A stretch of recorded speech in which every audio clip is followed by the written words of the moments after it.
Il sait tout sur les questions que je ne pose pas. Pierre Bénichou. Sur l'espèce humaine, il a d'autant moins d'illusions qu'il en fait partie. Jean-Jacques Perroni. Il a eu l'extrême délicatesse de ne pas s'incruster dans le lit d'Ava Gardner. Jean-Claude Brialy.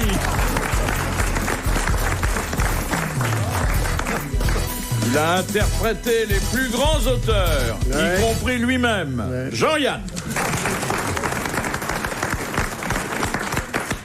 Ah là là, oui, alors quand j'y pense à tous les auteurs, Moulardeau, Boulard, Giffron, Glabeux.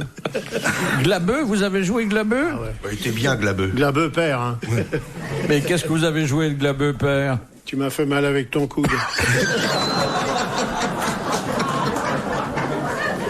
C'était une pièce légère, hein.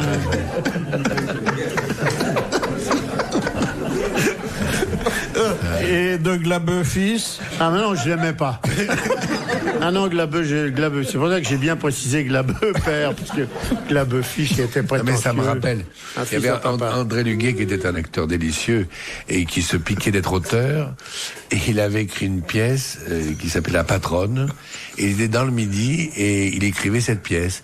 Puis il a déjeuné des amis, des acteurs, des actrices qui étaient très intéressés du sujet. Il disait à André Luguet: est-ce que tu peux nous raconter l'histoire? Il dit non, très secret, j'ai pas terminé, je construis, j'écris, je pense, etc. Et tout d'un coup, il y a quelqu'un qui dit: passe-moi le sel. Il dit: oh, une de mes répliques.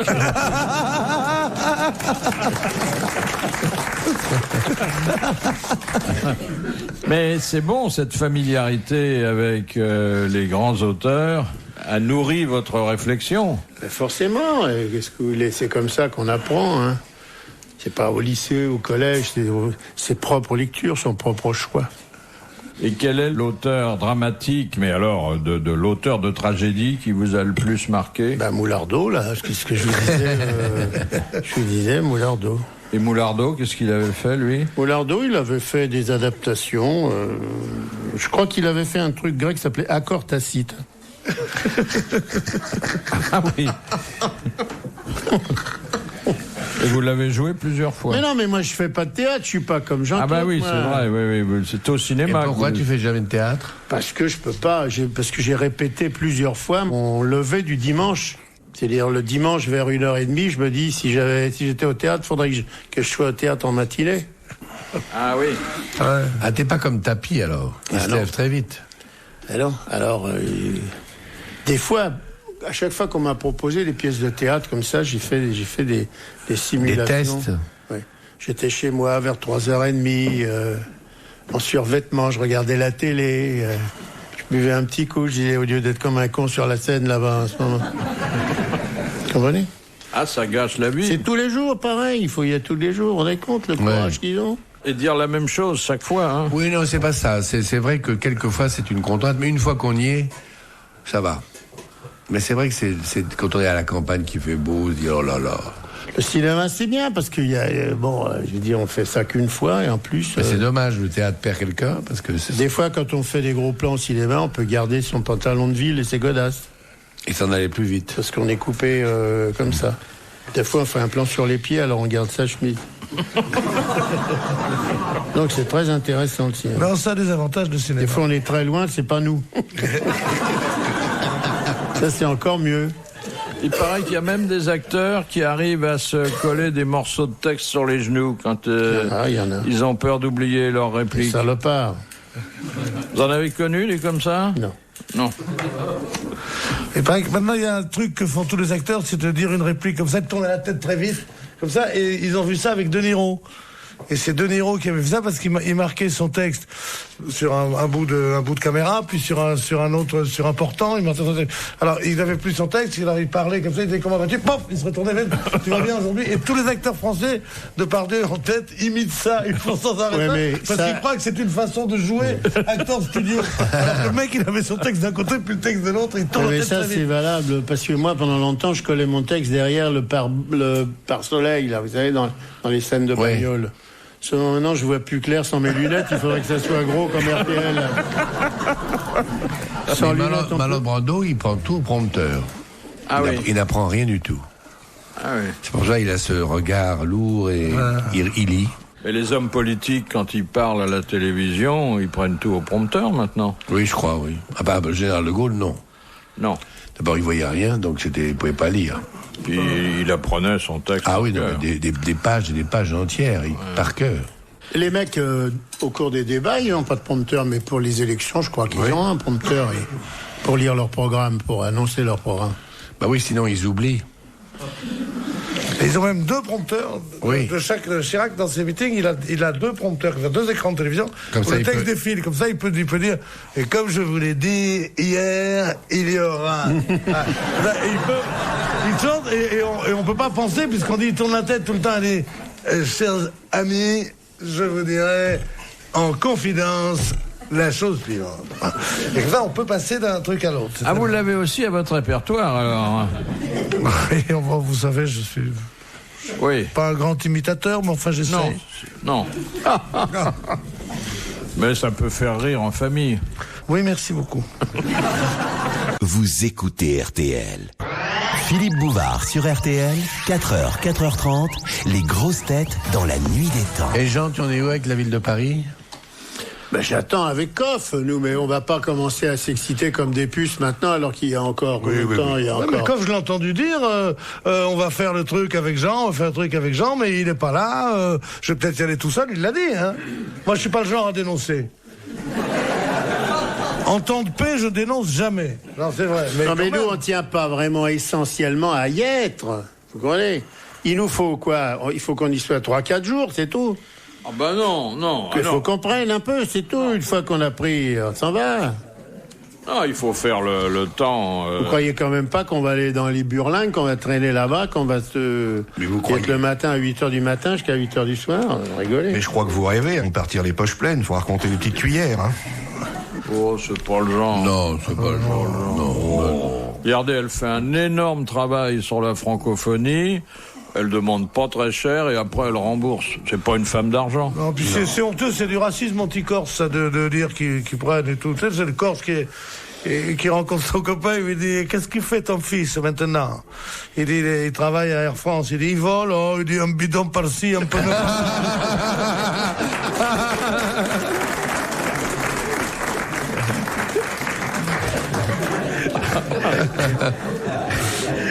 J'ai là une lettre qui a été envoyée au commissaire européen à l'agriculture. Et je vous en donne lecture parce que ça soulève un certain nombre de problèmes qui nous intéressent tous. Alors voilà, la lettre, il dit, mon ami Robert qui habite la Bretagne a reçu un chèque de 500 000 francs de la part du gouvernement pour ne pas élever de cochons cette année. C'est pourquoi je veux rentrer dans le programme de non-élevage de cochons l'année prochaine. Alors j'aimerais savoir quelle est la meilleure ferme possible pour ne pas élever de cochons. Quelle est la meilleure race de cochons à ne pas élever. Ah, c'est surréaliste. Et comment tenir un inventaire précis du nombre de cochons qu'on n'a pas élevés. Alors, je me propose de commencer à un petit niveau pour aller ensuite jusqu'à ne pas élever 400 cochons, ce qui signifie que je recevrai un chèque de 4 millions de francs que je pourrais réinvestir dans l'achat d'un yacht. Seulement, je me suis aperçu en réfléchissant que ces 4000 cochons que je n'élèverai pas ne mangeront pas les 100 000 seaux de maïs qui leur étaient destinés. Alors, est-ce que je dois comprendre que vous allez payer les agriculteurs pour ne pas produire le maïs ? Et qu'est-ce que vous me donnerez pour ne pas produire les 10 000 seaux de maïs qui ne nourriront pas les 4 000 cochons que je n'élèverai pas ? C'est génial ce sketch qu'il a écrit. C'est un monsieur qui s'appelle Juan Manuel Galland et qui nous a envoyé ça par Internet. Et alors, il y a un PS... puis-je élever 10 ou 12 cochons, même si je suis impliqué dans le programme, juste pour avoir un peu de jambon à donner à ma famille? C'est extraordinaire, oui. Ah, c'est pas mal. Ouais. Ça permet de voir où nous conduisent les technocrates. C'est l'Europe, ça. Question de Monsieur Scrane de Dunkerque. Jusqu'au début du XXe siècle, qu'est-ce qui était considéré comme un désordre fonctionnel et nerveux? Le hockey. Jusqu'au milieu du quoi? Un désordre fonctionnel et nerveux. Et jusqu'au milieu du quel siècle? Jusqu'au début du XXe siècle. Là maintenant, jusqu'aux années 50. Oui. Le bégaiement? Non. Un trouble fonctionnel et nerveux. Et nerveux, qui inquiétait autant les médecins que les familles, et ne parlons pas des religieux. Et maintenant, non. Maintenant, c'est considéré comme quelque chose de quasiment normal. L'érection. L'onanisme. Et salutaire, c'était l'onanisme. Ouais. La masturbation. Bonne réponse de Pierre Bénichou. J'aurais pu dire la masturbation, mais je ne dis jamais de gros mots. Donc c'était un réflexe, quoi? C'était un désordre fonctionnel et nerveux. Ah, nerveux si on est nerveux. Si on n'est pas nerveux, Ouais, mais s'il n'y a pas de c'est très nerfs. lent. Non, mais Un désordre fonctionnaire et calme. Pourquoi nerveux? Vous êtes énervé, vous? Non, monsieur. je sais pas si c'est un peu saccadé vers la fin, ça peut, Eh ben oui, mais ça alors... peut traduire un Mais certain... pourquoi vous avez dit religieux, les Mais prêtres? parce que non, ils étaient très contre. l'Église condamnait la masturbation. Oui. Pendant l'office. Vous écoutez RTL. Les grosses têtes dans la nuit des temps sur RTL de 4h à 4h30.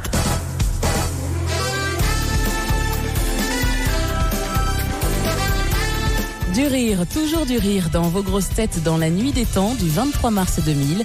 Autour de Philippe Bouvard, Pierre Bénichou, Jean-Claude Brialy, Jean-Jacques Perroni et Jean-Yann. Dans les sécos, c'est-à-dire dans les banques de sperme, il y a une question qui est de plus en plus à l'ordre du jour et qui inquiète tous les gens de ce type d'établissement. Qui c'est qui a mis des glaçons dans le whisky? C'était pas des glaçons. Alors, il s'agit de remettre en question l'anonymat en ce qui concerne le don de sperme. Mais on peut pas, puisque maintenant il y a le... L'ADN. Il y a l'ADN, oui, alors oui, c'est ça qui est retrouvera, c'est même plus la peine de cacher ça. Parce qu'il paraît que les enfants qui sont nés par insémination réclament à partir d'un certain âge l'identité de leur géniteur. Je trouve ça bien. Ouais. Oui, mais alors à ce moment-là, le donneur... Attendez, le donneur, il va plus rien donner, il veut pas être embêté. Et pourquoi voulez-vous... Il va voir 50 mouflets arriver chaque semaine. C'est déjà un gros donneur, hein. À 50 par semaine. Mais on fait plusieurs enfants avec une seule Oui, d'accord, avec une seule prise. prise. c'est ça. Tu vois Pardon. pas un mec qui arrive avec son gobelet, qui sonne à l'autre, s'il vous plaît. C'est pour le séco, ça, attendez une seconde. Ça fout mal. Il faut bien qu'il y ait des donneurs, hein. Il est un peu tristouné, quand même. Pourquoi un peu tristounet? Oh, bon, il est quand même dans le plaisir de faire l'amour, quand même, non? Oh. Ah, Oui, bon. alors ça c'est pareil. Alors là, vraiment, c'est pas le principal. Alors là. Non, Je trouve ça même un peu vulgaire de dire, d'annoncer à son enfant que ça, on a eu du plaisir, quoi. On s'est juste mis les glandes à jour, c'est tout. Si on veut vraiment qu'il ait conscience qu'il faut qu'il obéisse, faut supprimer toutes ces notions idiotes d'affection, de machin, de trucs et de câlin avec la maman. Alors. faut lui laisser... Mais comment je suis les papas? Ta mère, je l'ai tiré. Ah bon? T'as eu du plaisir? Tu l'as vu, ta mère?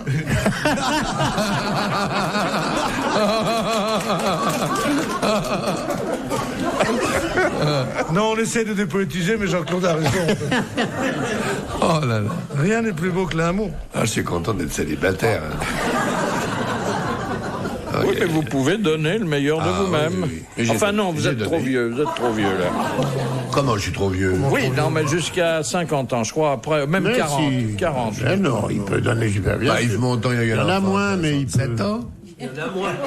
Non, mais vous ne donnez pas à une banque à ce moment-là. Non, mais il y en a moins, mais c'est toujours efficace. Non, mais on considère... Même si vous en donnez un, c'est déjà ça. Mais c'est la loi. 2 petites gouttes. Mais de quoi je me mêle, la loi? Ah oui, ça Et c'est... Mathusalem, par exemple, un exemple, Mathusalem. Enfin, il a eu des enfants très tard et il se porte vachement bien. Hein. Je suis un enfant de vieux. Quel âge avait votre père? 2328 ans. Pouvez-nous décliner sur l'identité? Mathusalem, paf! Personne ne peut rien dire. C'est biblique. En tout cas, dans cette histoire que j'ai cru bon de vous soumettre, mais vous ne l'avez pas prise au sérieux. On vous a écouté avec beaucoup d'attention, mon chéri. Mais oui.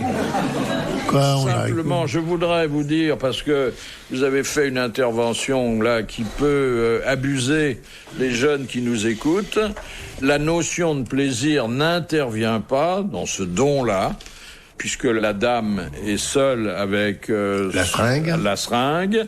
et que le donneur est seul avec l'infirmière. Oui. Non, le donneur, il n'est pas mécontent, lui. Avec l'infirmière? Avec l'infirmière ou avec un magazine illustré dans le plus mauvais des cas. Hein? Mais pensez. Mais c'est des petites chambres, c'est comment ça se passe?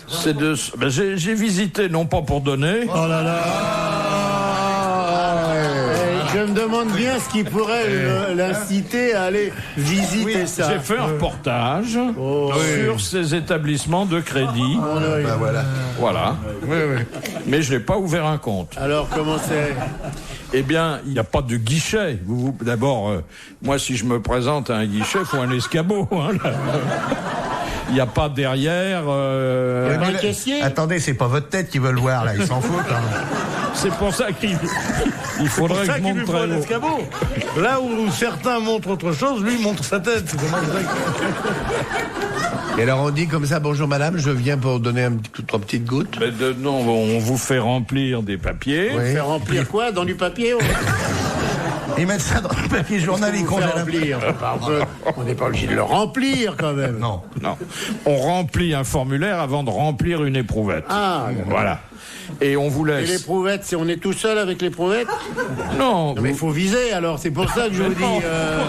vous visez pas, vous la prenez et vous la mettez aussi près que possible de la source. Ouais, mais vous avez éprouvette du plaisir? Pas du tout.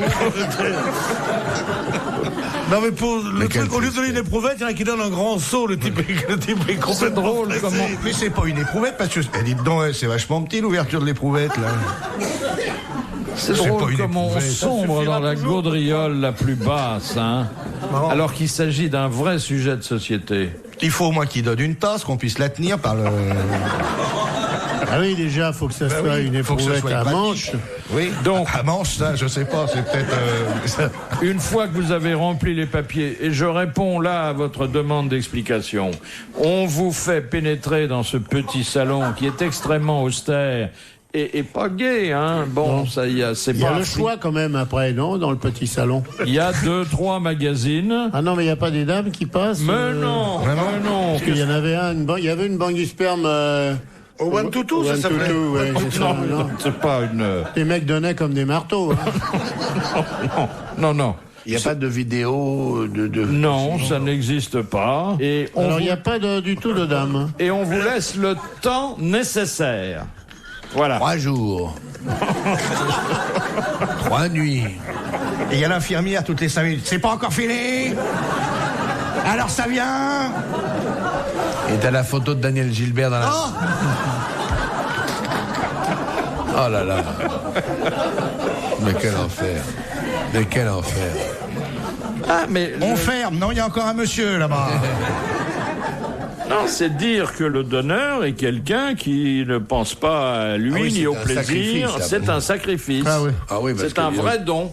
Mais est-ce qu'il y a plusieurs salons avec des couleurs différentes? Non. Non, Ah mais non. vous avez une demi-douzaine de pièces. S'il y a des donneurs qui se présentent en même temps, qui soient pas tous dans la même chambre. Mais ils peuvent se parler entre eux, non? Y a pas, y a Qu'est-ce que vous voulez qu'ils se disent? Bah des trucs, ça va vous? Bah ouais. Pas besoin d'un coup de main? Non, ça va, je vous remercie. Vous pouvez me passer Playboy là Retrouvez les grosses têtes dans la nuit des temps à tout moment sur RTL.fr.